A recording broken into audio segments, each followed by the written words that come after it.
কবি আসাদ বিন হাফিজ, জন্ম ১ জানুয়ারি ১৯৫৮।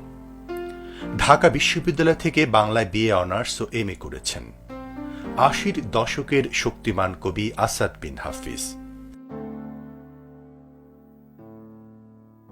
সফল ছড়াকার হিসেবে তার সুখ্যাতি রয়েছে সর্বমহলে। কবি আসাদ বিন হাফিজের কলম ছুঁয়ে গেছে সাহিত্যে প্রায় সব শাখায়। কবিতা, গল্প, শিশু সাহিত্য, উপন্যাস, অনুবাদ, ইতিহাস, জীবনী প্রতিটি বিষয়ে রয়েছে তার একাধিক গ্রন্থ।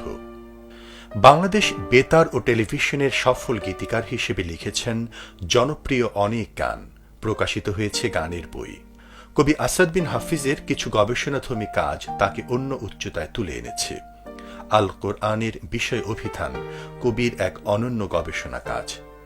এ পর্যন্ত তার শতাধিক মৌলিক ও সম্পাদিত গ্রন্থ প্রকাশিত হয়েছে।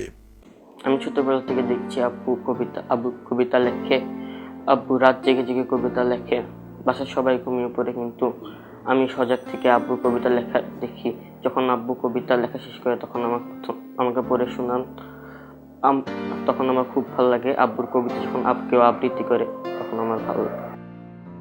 কবি আসাদ বিন হাফিজের হাত ধরেই প্রতিষ্ঠা হয়েছে দেশের স্বনামধন্য প্রকাশনা প্রতিষ্ঠান প্রীতি প্রকাশনী, যেখান থেকে এ পর্যন্ত বিভিন্ন লেখকের প্রায় ৫০০টি বই প্রকাশিত হয়েছে।